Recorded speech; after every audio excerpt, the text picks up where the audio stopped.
First of all, let me introduce myself. I'm Kuratulan, a clinical psychologist and interpersonal therapist. And I have been working with multiple international and national forums in Pakistan right now. Today, we will be talking about conversion disorder. So let's just start about it.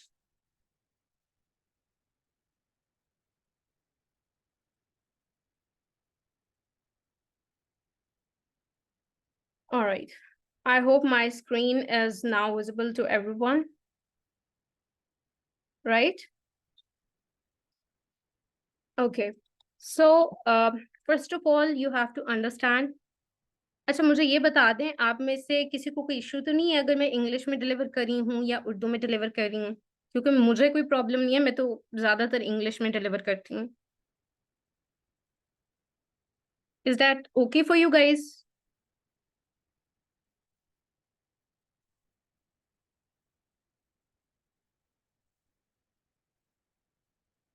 Hello.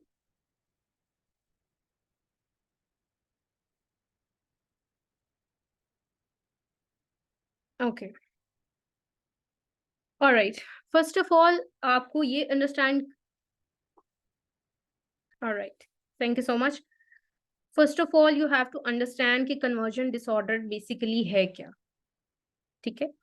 अगर मैं एक ऐसे individual को समझाने बैठूं जिसको बिल्कुल नहीं पता या जिसका साइकोलॉजी का बिल्कुल कोई बैकग्राउंड नहीं है, तो मैं उसको ये हरगिज नहीं कहूंगी कि it's a functional neurological disorder. ठीक है. मैं उसे इस तरह से समझाऊंगी कि बेसिकली बगैर किसी पर्टिकुलर रीजन के इंडिविजुअल अपने माइंडसेट के अकॉर्डिंग एक एक्सपीरियंस को, ट्रॉमा को एक्सपीरियंस कर रहा होता. उसमें उसका कोई फॉल्ट नहीं होता. ठीक है. इट्स नॉट अबाउट बीइंग जज, it's not about being physically there.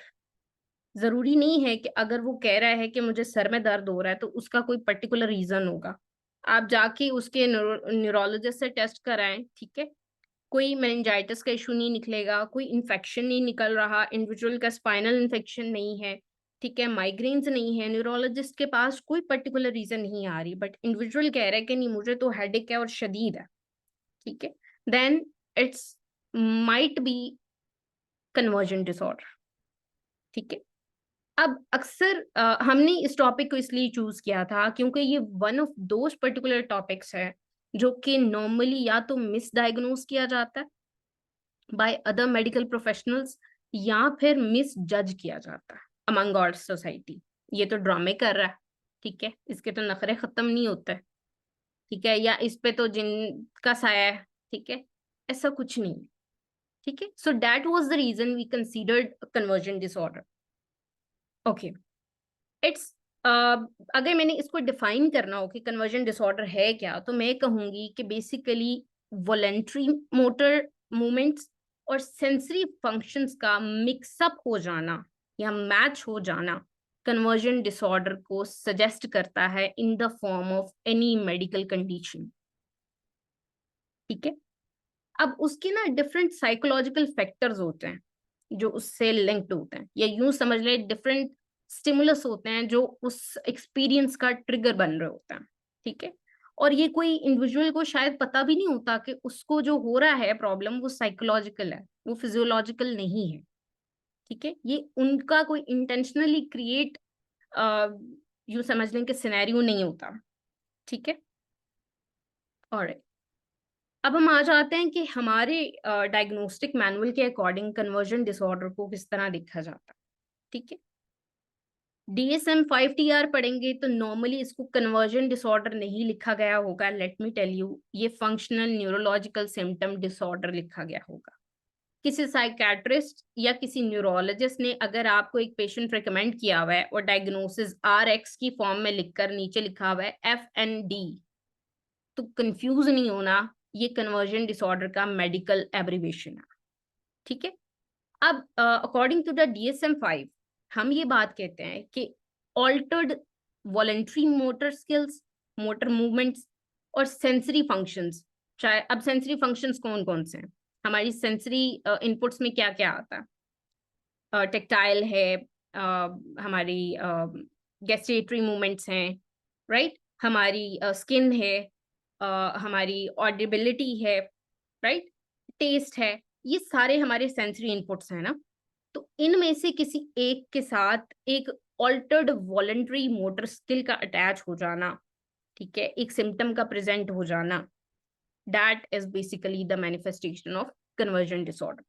ठीक है, अब उसमें होता क्या है, अब सेकंड क्राइटेरिया मेंशन है कि क्लिनिकली ना तो आपको कोई उसका एविडेंस मिल रहा होगा सिम्टम्स का और एक पर्टिकुलर न्यूरोलॉजिकल कंडीशन का, ठीक है, और ना ही ये सिम्टम किसी और मेडिकल या मेंटल डिसऑर्डर से एक्सप्लेन हो रही होगी, यानी आपको समझ ही नहीं आ रहा होगा कि पेशेंट को प्रॉब्लम क्या है। ठीक है, अच्छा, ये जो सिम्टम्स होते हैं ना, ये बेसिकली किसी भी पर्सन के लिए भी डिस्ट्रेसफुल होते हैं। ठीक है, ऑब्वियसली जो रिकमेंडर है, जो मेडिकल प्रोफेशनल है जो डील कर रहा है, ये उनके लिए भी डिस्ट्रेसफुल होता है, क्योंकि एवेलुएशन में समझ ही नहीं आ रही होती कि प्रॉब्लम कहाँ पर है। ठीक है,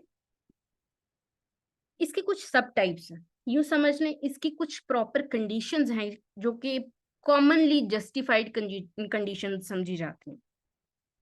ठीक है, अब वो क्या क्या है, विद वीकनेस और पैरालिसिस। अब इसमें क्या है, पेशेंट आपके पास आया है, ठीक है, और क्या है, पेरेंट्स कहेंगे पता नहीं क्या बात है, बच्ची चल नहीं रही, ठीक है, टांगों पे वजन नहीं डाल सकती,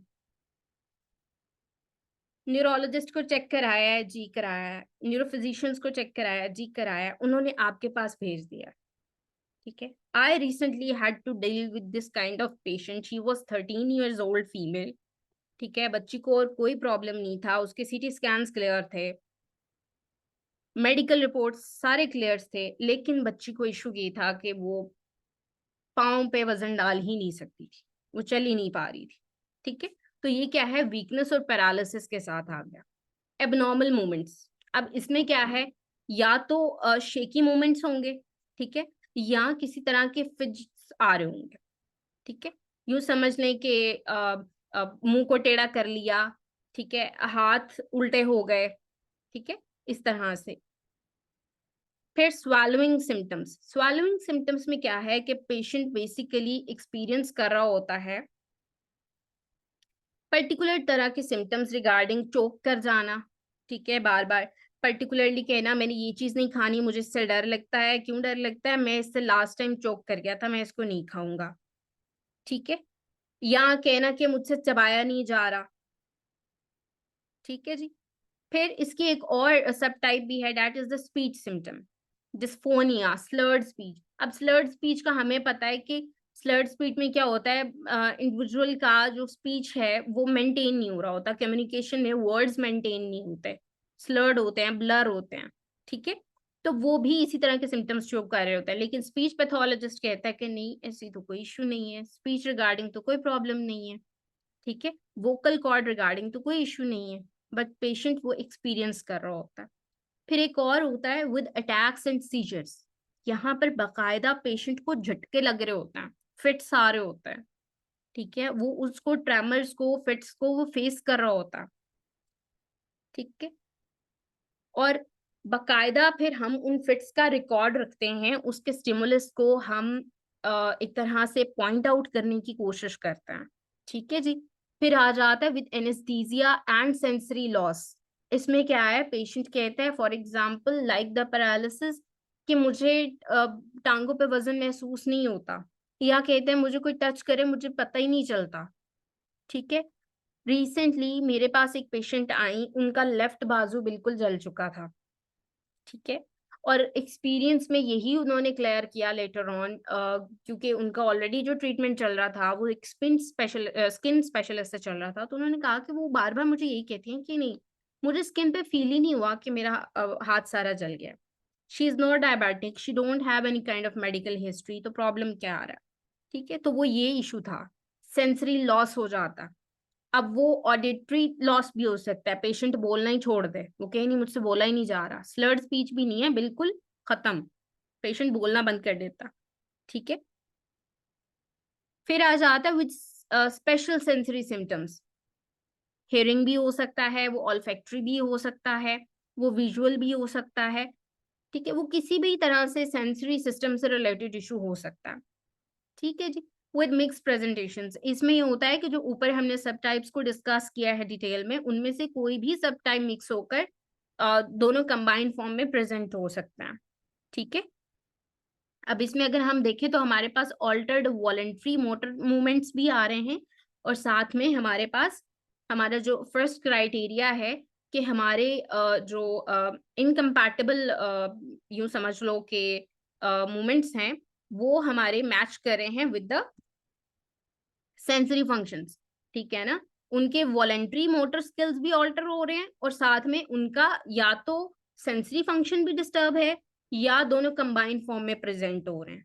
ठीक है, फिर हम इनकी मैंने जिस तरह आपको पहले बताया कि जो एपिसोड आती है हम उसको रिकॉर्ड करते हैं, कितनी देर के लिए आया है, कब आया है, क्या हो रहा था, क्या रीजन थी, इसको हम कहते हैं ABC chart. Properly conversion disorder या इस तरह की जितने भी प्रॉब्लम्स हैं उनके लिए बाकायदा ये चार्ट बनाया जाता है in the psychology. During the training programmes हम स्टूडेंट्स को सिखाते हैं। ठीक है, अब अगर तो एक एपिसोड या करंटली जो पेशेंट आपके पास आया है, प्रॉब्लम आ रहा है from the last less than 6 months, तो हम उसे कहते हैं एक्यूट एपिसोड चल रहा है। लेकिन अगर वो कहते हैं नहीं 6 महीने से ज्यादा हो गए हैं, या 11-12 महीने हो चुके हैं इस प्रॉब्लम को, ऑन एंड ऑफ आ रहा है प्रॉब्लम बार बार, तो फिर हम इसको परसिस्टेंट एपिसोड में कंसीडर करते हैं। ठीक है, अब मैंने जिस तरह आपको पहले बताया कि आपको स्ट्रेसर को आइडेंटिफाई करना होता है, स्टिमुलस को आइडेंटिफाई करो। इंडिविजुअल को जब जब फिट्स आ रहे हैं, जब जब उसका वोकल इशू डिस्टर्ब हो रहा है, जब जब उसको हेयरिंग लॉस आ रहा है या विजुअल लॉस आ रहा है, उसकी रीजन क्या आ रही है। ठीक है, जब आपको ये चीज आइडेंटिफाई हो जाएगी तो फिर आपको उसके स्ट्रेसर्स का पता चल जाएगा। अगर आपको पता नहीं चलता तो फिर आप अपनी डायग्नोसिस में बकायदा उसको मेंशन करो कि विदाउट साइकोलॉजिकल स्ट्रेसर है या विद साइकोलॉजिकल स्ट्रेसर है। ठीक है, अगर मैं ये बात कहूं कि बेसिकली इस प्रॉब्लम का कोई नॉन न्यूरोलॉजिकल रीजन ना हो तब ये कन्वर्जन डिसऑर्डर है, तो मेरे ख्याल से आप में से बहुत से स्टूडेंट्स को ये समझने में आसानी हो जाएगी। ठीक है, इस तरह की कंडीशन का कोई भी पेशेंट आपके पास डायरेक्टली आता है तो आपको पहले किसी न्यूरोलॉजिस्ट, किसी न्यूरोफिजिशियन, ठीक है, एंडोक्रिनोलॉजिस्ट, अगर इन केस आपको लग रहा है कोई हार्मोनल इशू है, बच्ची 12-13-14 साल की है, तो प्रेफरेबली आप उसको भी चेक करा लो, रूल आउट करा लो। ठीक है, फिर जिस तरह हमने डिस्कस किया न्यूरोलॉजिकल कॉज तो कोई रीजन नहीं है, अब उसका कैसे चेक करें। अगर विजन इम्पेयरमेंट आ रहा है, टनल विजन आ रहा है, टनल विजन में ये होता है कि पेशेंट कहता है मैं मुझे सिर्फ सामने देखने वाली चीज तो नजर आ रही है, मुझे उसके आसपास वाली चीजें नजर नहीं आती, मैं चेहरा टर्न करता हूं तो मुझे चीजें नजर नहीं आती। ठीक है, कन्वर्जन की बहुत डाइवर्स फॉर्म है। फिर पार्शियल और कंप्लीट पैरालिसिस के केस में चेक कर लो। ठीक है, न्यूरोलॉजिस्ट को चेक कराना जरूरी है ताकि ये रूल आउट किया जा सके कि पेशेंट को कहीं डिस्क स्लिप का इशू तो नहीं हुआ, कहीं स्पाइनल कॉर्ड इंजरी तो नहीं हुई। ठीक है, उसके लिए सीजर्स और कोऑर्डिनेशन प्रॉब्लम है तो उसमें एक न्यूरोलॉजिस्ट को चेक कराने का रीजन ये होता है कि आप ये चेक कर सको कि क्या कहीं ब्रेन डैमेज तो नहीं है, कहीं ब्रेन स्ट्रोक तो नहीं हुआ रिसेंटली, उसकी वजह से तो ये इशू नहीं आ रहा। ठीक है, एफोनिया क्या होता है, एफोनिया में होता है कि स्लर्ड स्पीच की तरह तो नहीं होता ये, इसमें बेसिकली पेशेंट बोलता है लेकिन बहुत आहिस्ता आहिस्ता, मतलब विस्परिंग की फॉर्म में, सिर्फ वो थेरेपिस्ट को या क्लिनिकल साइकोलॉजिस्ट को कान में बोल रहा होगा, या बहुत आहिस्ता आहिस्ता विस्परिंग कर रहा होगा अकेले बैठ के। आप जाओगे तो वो कहेगा नहीं मुझसे तो बोला ही नहीं जा रहा। ठीक है, anosmia is a loss of smell. ठीक है, आप इसके लिए नॉर्मली हॉस्पिटल में आपके पास मौजूद होता है जो फ्लोर्स के लिए हम लोग वहाँ पर डिटर्जेंट्स या डिसइंफेक्टेंट्स यूज करते हैं, तो उनकी बहुत स्ट्रॉन्ग स्मेल होती है। जब आप कन्वर्जन डिसऑर्डर के पेशेंट को देख रहे होते हो ना, तो इनकी डिटेल असेसमेंट इसी तरह होती है। फिर आप इनको डिफरेंट स्टिमुलस के थ्रू गुजार रहे होते हो कि अच्छा प्रॉब्लम कहाँ कहाँ आ रहा है, to rule out each and everything. ठीक है, तो आप डिसइंफेक्टेंट की स्मेल से भी इनको रूल आउट करा सकते हैं।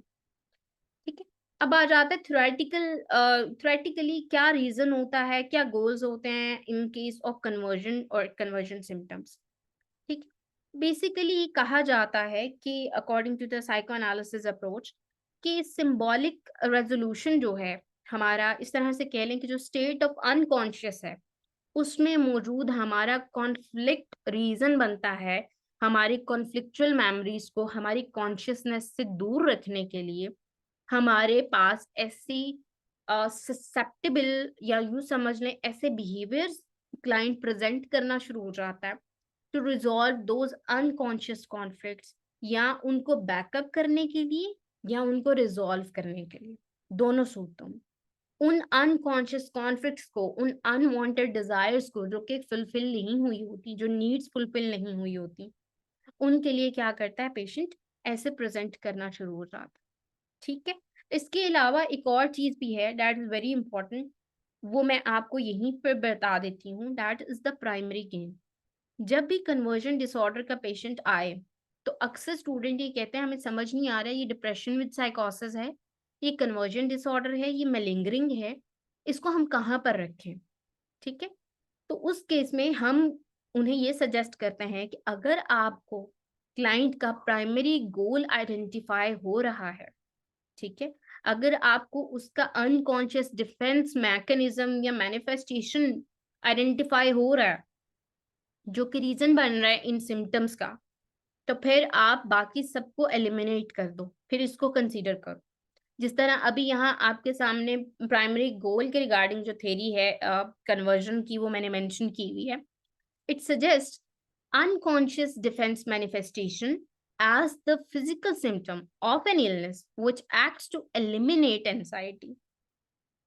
वो अनकॉन्शियस जो हमारे कॉन्फ्लिक्ट्स होते हैं ना, जब हमारी कॉन्शियसनेस के कॉन्टिनम में आने की कोशिश करते हैं ना, तो हमें एंजाइटी आती है, नेचुरली सब में आती है।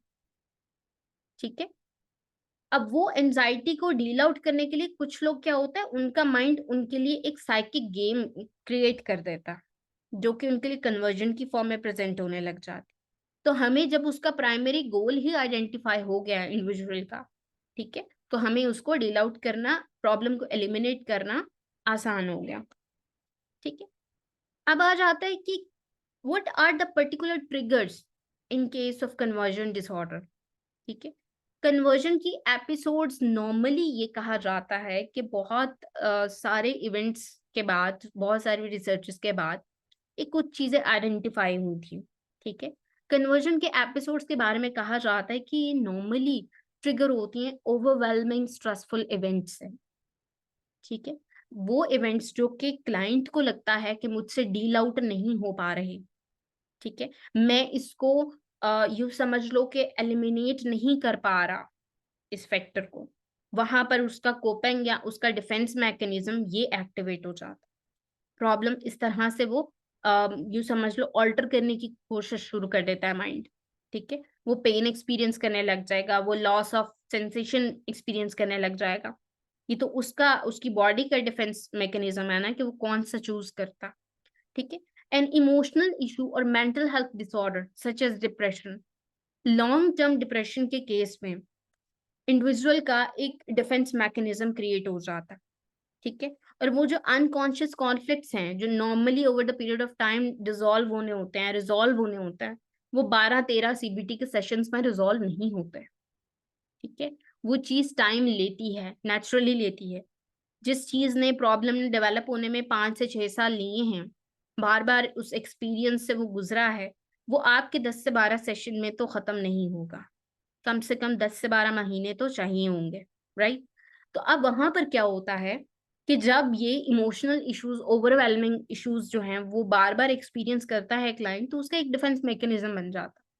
ठीक है। वो अटेंशन के लिए, वो अपने एक प्राइमरी गोल को अचीव करने के लिए, चाहे फिर वो कोई बात मनवानी है, फिर चाहे वो यूं समझ लो कि उसको लगता है कि I have to make people understand my self.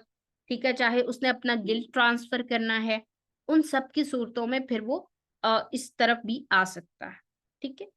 इसके अलावा कोई पर्टिकुलर मेडिकल या फिजिकल रीजन आइडेंटिफाई नहीं हुआ है, बट जिस तरह मैंने स्टार्ट में बताया, जो कुछ आपके पास पेशेंट आकर बोल रहा है, फैमिली बता रही है, वो सब सच है, झूठ उसमें कुछ नहीं है। Client is not actually making some kind of dramatic movements. Okay, basically they are all real to the person for an experience. वो सब कुछ उसके लिए रियल है, उसकी दुनिया में वो सब कुछ वो एक्सपीरियंस कर रहा है। ठीक है, बट क्या है, उसकी कोई प्रॉपर मैनिफेस्टेशन, कोई रीजन, कोई कॉज नहीं है। ठीक है, फिर अगर कंसेप्चुलाइजेशन करनी हो, नॉर्मली स्टूडेंट्स हमें कहते हैं कि हमने अगर एक डिसऑर्डर को पढ़ना है तो उसकी कॉन्सेप्चुलाइजेशन, उसकी थ्योरी हमें समझ नहीं आती, हम किस थ्योरी की बेस पर एक डिसऑर्डर को लेकर चले। ठीक है, तो बेसिकली जिस तरह मैंने पहले यहाँ पर इंफॉर्म किया है, थ्योरेटिकल रीजंस बताए हैं, सिंबॉलिक रेजोल्यूशन मॉडल बताया है, तो अब आ जाते हैं कि हिस्ट्री में ऐसा क्या कहा जाता है। हिपोक्रेट्स के अकॉर्डिंग अब ये बिलीव किया जाता था कि ये डिसऑर्डर सिर्फ विमेन में होता है। ठीक है, और उस वक्त उस जमाने में ग्रीक्स इसको हिस्टेरिया कहा करते थे। ठीक है, हिस्टेरिया ग्रीक में, ग्रीक लैंग्वेज में यूट्रस को कहता है, which is obviously the part of the female. तो वो ये बिलीव करते थे कि सिर्फ फीमेल में होता। ठीक, लेटर ऑन फ्राइड ने कहा, इस टर्म को थोड़ा सा ऑल्टर कर दिया और उसने इसको नाम दे दिया कन्वर्जन, यानी कन्वर्ट करना। अपने अनकॉन्शियस कॉन्फ्लिक्ट्स को, इमोशनल कॉन्फ्लिक्ट्स को आप रेजोल्यूट करने के लिए उसको कन्वर्ट करते हो, आइदर सेंसेशनल डिपेंडेंसी की फॉर्म में और आइदर अपनी ऑल्टर्ड वॉलेंट्री मूवमेंट्स की फॉर्म में। ठीक है, तो इसलिए उसने इसको कन्वर्जन का नाम दे दिया। यानी आपकी एंजाइटी, आपका कॉन्फ्लिक्ट कन्वर्ट हो जाता है अनकॉन्शियसली आपके फिजिकल सिम्टम्स में।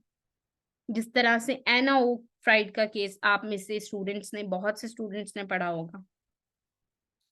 ठीक है, ये किसी भी सोमैटिक सिम्टम का एक मॉडल है, जिसमें मेडिकल सिम्टम्स भी आते हैं, जिसमें साइकेट्रिक डिसऑर्डर भी प्रेजेंट हो रहा होगा। ठीक है, स्ट्रेस आ जाएगा, कोई ना कोई ट्रॉमा पेशेंट ने फेस किया होगा। अब ट्रॉमा का ये मतलब हरगिज नहीं है कि उसके सामने किसी का खून होता हुआ उसने देखा है तभी वो ट्रॉमा है। ट्रॉमा हर एज के लिए, ट्रॉमा का लेवल बहुत डिफरेंट है। एक 3-4 साल के बच्चे के लिए यही ट्रॉमा काफी है कि उसने ईद उल अजहा पे बकरे को ज़िबा होते देखा है। ठीक है, क्यों? क्योंकि हो सकता है आपका बच्चा इमोशनली इतना स्ट्रांग नहीं है, कॉग्निटिवली वो इतना स्ट्रांग नहीं है कि वो उसको, उसकी रीजनिंग को प्रोसेस कर सके। ठीक है, तो वो उसके लिए ट्रॉमा डेवलप हो सकता है। ठीक है, फिर मेडिकल सिम्टम्स की हमने बात की, जिसमें फिजियोलॉजिकल डिस्टर्बेंसेस आना शुरू हो जाते हैं। हमने साइकेट्रिक डिसऑर्डर की बात की, जिससे इमोशनल सिम्टम्स प्रेजेंट होना शुरू हो जाते हैं। जब ये दोनों मिक्स होते हैं, जब ये दोनों कंबाइन हो जाते हैं, तो क्या होता है, बॉडी पे इफेक्ट आता है। ठीक है, वहां पे फिजियोलॉजिकल सिम्टम्स की फॉर्म में प्रेजेंट होना शुरू हो जाता है। ठीक है, वहां पर फिर सीरियस किस्म के जो है वो मैनिफेस्टेशंस आ रहे होते हैं। वो किस तरह से आ रहे होते हैं, वो जिस तरह हमने उसके सब टाइप्स पढ़े हैं कन्वर्जन के, बिल्कुल वैसे आ रहे होते हैं। ठीक है, लेकिन क्या है, सोशल रिस्पॉन्स जो है वो अक्सर यहाँ आ रहा होता है कि हाँ ये तो ड्रामे कर रही है, जिस तरह हमारे एनवायरनमेंट में होता है, या ये बच्चा तो सिर्फ अटेंशन लेने के लिए कर रहा है, इग्नोर करो। वहां उसका प्रॉब्लम सॉल्व नहीं हो रहा। ठीक है, तो वो क्या, वो दोबारा से एक विशियस साइकिल स्टार्ट हो जाता। ठीक है जी, फिर कन्वर्जन के फीचर्स की हमने बात कर ली। स्ट्रेस के जरिए ज्यादातर ये मैनिफेस्ट होता है। सिम्टम्स जो हैं वो बेसिकली पेशेंट को जो है, अगर आपने अंडरस्टैंड कराना है एक पेशेंट को कि आपने इस चीज को कैसे देखना है, तो make them understand the physiology, make them understand the neurology, कि देखिए आपके ये टेस्ट हैं, टेस्ट के मुताबिक आप बिल्कुल ठीक हो, तो इसका मतलब प्रॉब्लम कहीं और है, तो हम उसे देखने की कोशिश करते हैं। ठीक है, अगर पेशेंट के अब अक्सर स्टूडेंट्स ये क्वेश्चन करते हैं, यहाँ पर भी ये क्वेश्चन आ रहा होगा कुछ स्टूडेंट्स के माइंड में कि कन्वर्जन डिसऑर्डर में हम गोल्स को, प्राइमरी गोल्स को, पेशेंट के गोल्स को किस तरह आइडेंटिफाई करें। जब आप बच्चे के साथ, नॉर्मली कन्वर्जन प्रेजेंट होता है at the age of 12 to 13।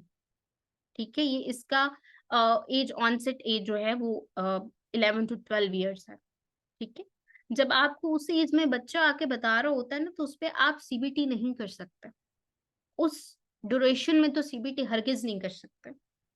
आप उसके साथ काम करना शुरू करते हो उसके फिजियोलॉजिकल सिम्टम्स पे, ठीक है। इमोशनल सिम्टम्स को साइड पे रख दो, एंजाइटी को साइड पे रख दो, सिर्फ उसके फिजियोलॉजिकल सिम्टम्स पे, सेंसरी सिम्टम्स पे काम शुरू कर दो, ठीक है। आप उसके साथ प्ले थेरेपी यूज करना शुरू करोगे, ठीक है। जब आप उसके साथ प्ले थेरेपी स्टार्ट करते हो तो वहां पर आप साथ साथ अनरैप कर रहे होते हो, अनरैपिंग द कॉन्शियसनेस यूज कर रहे होते हो, ठीक है।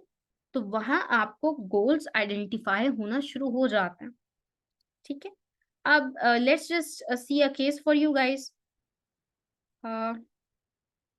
Okay, give me a moment.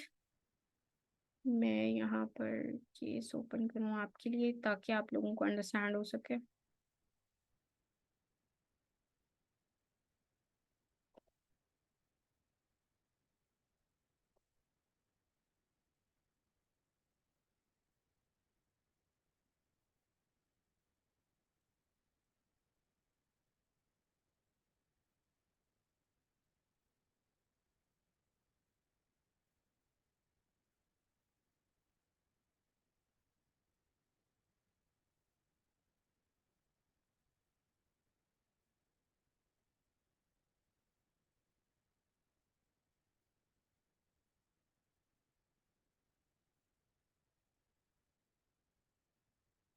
Alright, she was a female and at that moment ये बच्ची तकरीबन 13 साल की थी when she came to me in the Mayo hospital. अब जो प्रेजेंटिंग कंप्लेन्स आए थे मेरे पास वो थे कि बच्ची को झटके लगते हैं, अम्मी को मारती है उस वक्त जब एपिसोड आता, खुदकुशी की कोशिश की है, इवन ड्यूरिंग द हॉस्पिटलाइजेशन बच्ची ने फिनाइल पीने की कोशिश की थी, ठीक है। बहुत जिद करती है, गुस्सा और बचकाना रवैया रखती है। अब 13.5 साल की बच्ची बचकाना रवैया क्या कर रही है, वो कह रही है मैंने डॉल के साथ खेलना है, ठीक है। जिद कर रही है बच्चे के साथ, सामने बेड पे लेटे हुए बच्चे के साथ, कि मुझे तो ये चीज चाहिए, मुझे इससे लेके दो, ठीक है। हर वक्त खाना चाहिए, बहुत ज्यादा ईटिंग हैबिट थी उसकी कि हमने इवन उसका मील प्लान मैनेज किया बट एट दैट मोमेंट वो मील प्लान को भी फॉलो करने को तैयार नहीं होती थी, ठीक है। तो ये कुछ असेसमेंट्स थे जो हमने उसके लिए रिकमेंड किए थे।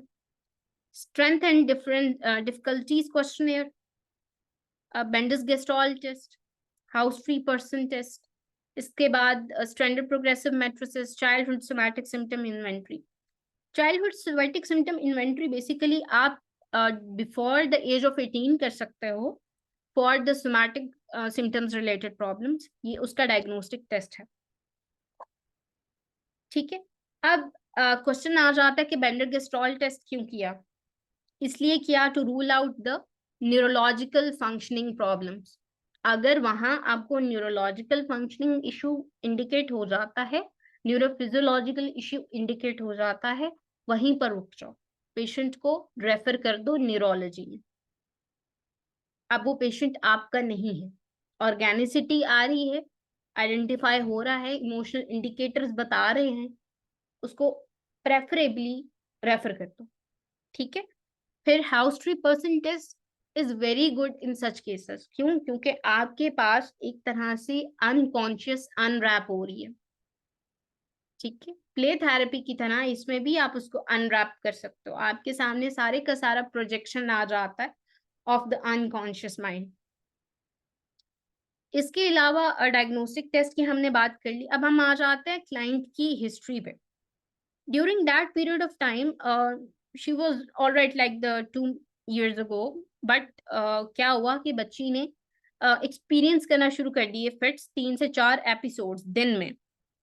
फिर लॉस ऑफ विजन भी था, हेलुसिनेशंस भी होना शुरू हो गए जब भी वो स्कूल जाती थी, ठीक है। Otherwise she was good, but जब भी वो स्कूल जाने लगती थी उसे नजर आना बंद हो जाता था, हेलुसिनेशन स्टार्ट हो जाते थे, ठीक है। और उसने स्कूल क्विट कर दिया after grade 4। Once she stabbed her mother, बाकायदा उसने अपनी मदर को स्टैब किया था, and she damage her liver and she even herself attempted suicide, ठीक है।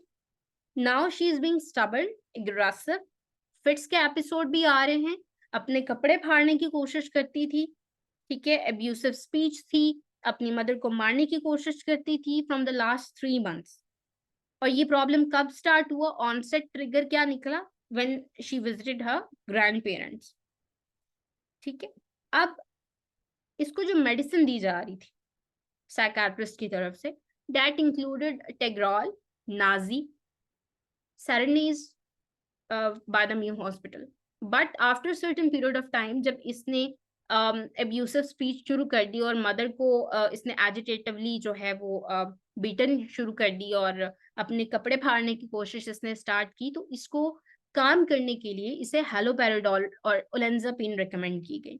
ठीक है, अब ओलेंजापिन जब इस बच्ची को रिकमेंड की गई तो आफ्टर 18 to 19 डेज देखने में और हमारे ऑब्जर्वेशन में ये चीज आना शुरू हो गई कि बच्ची का वेट बहुत ज्यादा गेन हो रहा है। आप में से जिन स्टूडेंट्स को नहीं पता, मैं उनको रिवाइज करा देती हूँ। ओलेंजापिन या ओलान के नाम से मिलने वाली मेडिकेशन नॉर्मली हम एटिपिकल एंटीसाइकोटिक के केस में ऐसे लोगों को देते हैं जिन्हें एक तरह से कोई साइकोटिक एपिसोड आ रहा होता है, बट हमें उसके ओरिजिन का आइडेंटिफिकेशन नहीं होता। समटाइम्स स्किज़ोफ्रेनिया के केस में भी हम ये मेडिसिन रिकमेंड करते हैं। ठीक है, लेकिन इस मेडिसिन का सबसे मेजर साइड इफेक्ट यही है कि इससे रैपिड वेट गेन होता है। जिस तरह मैंने आपको बताया कि 18 डेज के अंदर उस बच्ची का weight gain, considerably weight gain हुआ था। ठीक है, फर्स्टली बच्ची को डीएचक्यू में एडमिट किया गया था, जहां पर इसे टेम्पोरल लोब एपिलेप्सी के लिए ट्रीट किया जाने लगा, लेकिन बाद में इसे रेफर कर दिया गया टू द म्यू हॉस्पिटल। ठीक है, फादर 55 years old थे, कुक थे by profession, mother was 43 years old, house wife थी। और ट्रिगर में ही हमें ये चीज देखने को मिली कि जब भी उस पर प्रेशर आता है चिल्ड्रंस की तरफ से, या उसके घर में उसकी मदर बाकी बहन भाइयों को स्कोल्ड कर रही होती हैं, ठीक है, और वो उसको लाइक नहीं करते थे, तो तब तब उसका ये ट्रिगर आना स्टार्ट हो जाता था, उसके एपिसोड स्टार्ट हो जाती। ठीक है, and during that particular period of time जब हमने सेशन स्टार्ट किए तो हमें पता चला कि बेसिकली क्या है बच्ची में, जब जब उसका बड़ा भाई घर जाने की या हॉस्पिटल से जाने की बात करता था, खुद जाने की बात करता था, तब तब बच्ची को फिट्स आना शुरू हो जाते थे। ठीक है, क्यों? क्योंकि सेपरेशन का इशू आ रहा था, अटेंशन चाहिए थी। ठीक है, जब वहां पर हमने ये एचटीपी के रिजल्ट्स हैं,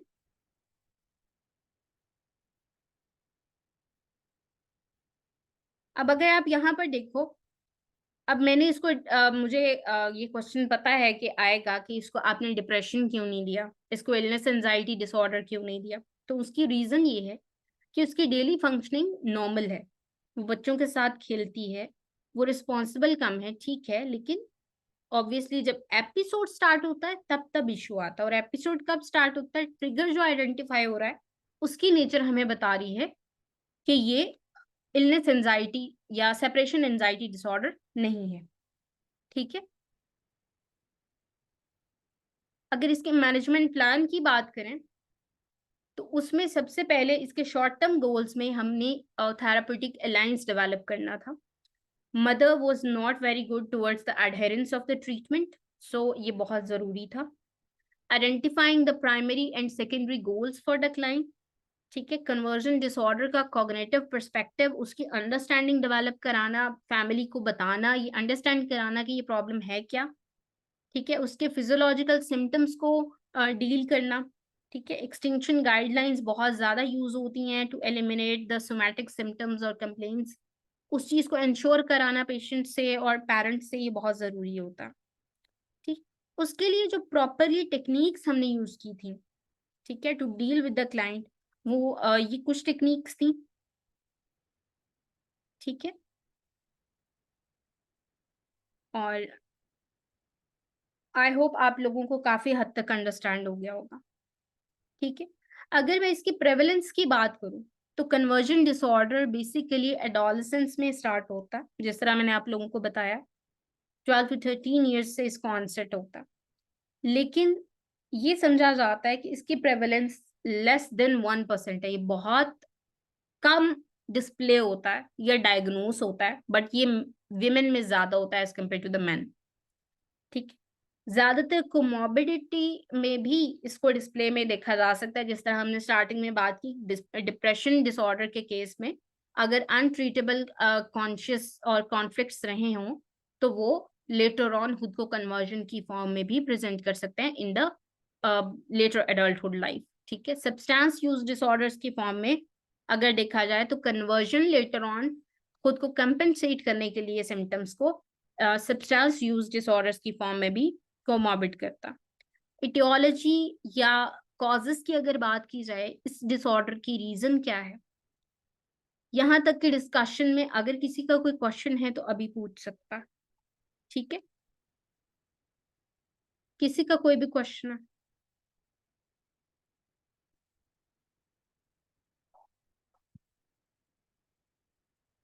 कोई क्वेश्चन नहीं है? चलें जी। अच्छा, अगर हम कॉजेस की बात करें कन्वर्जन डिसऑर्डर की सिनेरियो में, तो बेसिकली कन्वर्जन डिसऑर्डर की अनकॉन्शियस साइकोलॉजिकल फैक्टर्स, यहाँ तक तो हमें ये चीज क्लियर हो चुकी है। ठीक है, कि इसका एक तरह से हमें कहीं पर भी फिजियोलॉजिकल कॉज आइडेंटिफाई करना इतना आसान नहीं है। ठीक है, होता क्या है, होता ये है कि जिस तरह हमारे आईज में हमारा एक ब्लाइंड स्पॉट है, इसी तरह हमारे माइंड में भी एक ब्लाइंड स्पॉट है, जहां पर आपकी कॉन्शियसनेस और आपकी अनकॉन्शियसनेस का एक ब्लैक होल क्रिएट हो जाता है बीच में। ठीक है, वहां पर क्या है, वहां आपके विजुअल इनपुट्स या आपकी जो अवेयरनेस है वो कॉन्शियसली यूं समझ लो कि एक्सेसिबल नहीं है। वहां आपकी सेंसरी इंफॉर्मेशन डिसोल्यूट होना शुरू हो जाती है। ठीक है, तो कन्वर्जन डिसऑर्डर के केस में भी ऐसा ही है।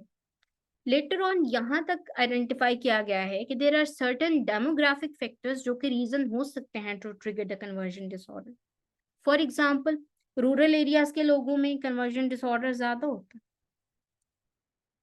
ठीक है, इसके अलावा इंडिविजुअल्स जिनका लोअर सोशो इकोनॉमिक स्टेटस है उनमें कन्वर्जन के सिम्टम्स ज्यादा होते हैं। क्यों ज्यादा होते हैं? क्योंकि अटेंशन सीकिंग बिहेवियर होता है ना, अटेंशन चाहिए, प्रॉब्लम्स हैं, उनसे निकलने के लिए रास्ता नहीं मिल रहा, तो बेहतर तरीका तो यही है ना कि खुद को अटेंशन की तरफ लेकर आया जाए। अब जिस तरह when I started my practice in new hospital, वहां ऐसे केसेस देखने को आपको ज्यादा मिलते हैं। ये केसेस ज्यादातर आपको लोअर सोशो इकोनॉमिक स्टेटस में वहां पर मिलेंगे। उसकी रीजन क्या है? अगर बाप मजदूरी करता है, ठीक है, या उन्हें लगता है कि उनके लिए बच्चों के बेसिक नीड्स को पूरा करना थोड़ा मुश्किल है, तो बच्चे नॉर्मली इस तरह से खुद को जो है वो ऑल्टर करना शुरू कर देते हैं, क्योंकि गवर्नमेंट हॉस्पिटल में खाना तो फ्री मिलेगा। ठीक है, और हमारे पास वहां पर ऐसे केसेस आए हैं। ठीक है, इन नॉन वेस्टर्न कल्चर, जिस तरह साउथ एशिया है, we are living in the South Asia, right, हमारे यहाँ पर ये कल्चर इश्यूज की वजह से, हमारे बिलीफ सिस्टम्स में बहुत ज्यादा डाइवर्जन होने की वजह से ये केसेस बहुत ज्यादा देखने को मिल सकते हैं। ठीक है, प्रोग्नोसिस की बात करें तो अगर मैं ये कहूँ कि जितने अच्छे से आप इसके प्राइमरी फैक्टर्स को आइडेंटिफाई करके एलिमिनेट करेंगे उतनी ही अच्छी प्रोग्नोसिस होगी। ठीक है, अगर इंडिविजुअल का टेम्परामेंट, फैमिली का टेम्परामेंट, एनवायरमेंट सूटेबल नहीं हो, जेनेटिक्स में ऐसे बहुत से इश्यूज हैं जो कंसीडर किए जाते हैं कि later on different psychological etiologies create करते हैं, तो वहां पर प्रोग्नोसिस अच्छा नहीं होता। अब गुड प्रोग्नोसिस फैक्टर्स कौन कौन से हैं? अगर ऑनसेट जो है उसका क्लियर ट्रिगर या स्ट्रेसर आप आइडेंटिफाई कर सको, साइकोलॉजिकल स्ट्रेसर पता चल जाए, प्रॉब्लम की रूट पता चल जाए, तो प्रॉब्लम को निकालना आसान है ना। ठीक है, प्रॉम्प्ट ट्रीटमेंट, जितनी जल्दी ट्रीटमेंट अवेलेबल होगा उतनी जल्दी प्रॉब्लम निकालना जिस्म से या एक तरह से माइंड से उस चीज को एक्सट्रैक्ट करना आसान है। अदरवाइज मैं अक्सर अपने क्लाइंट्स को, फैमिलीज को ये चीज डिक्लेयर करती हूँ कि साइकोलॉजिकल इशू बिल्कुल एक बीज की तरह, अगर आप उस पर काम नहीं करोगे तो एक्सपीरियंसेस तो हैं, फिर वो बैड भी हैं, फिर वो गुड भी हैं, लेकिन इंडिविजुअल तो डिस्ट्रेस में है, तो वो प्रॉब्लम्स जो हैं वो एक तरह से इंडिविजुअल की उस प्रॉब्लम के लिए पानी का काम करता है और वो बीज बढ़ता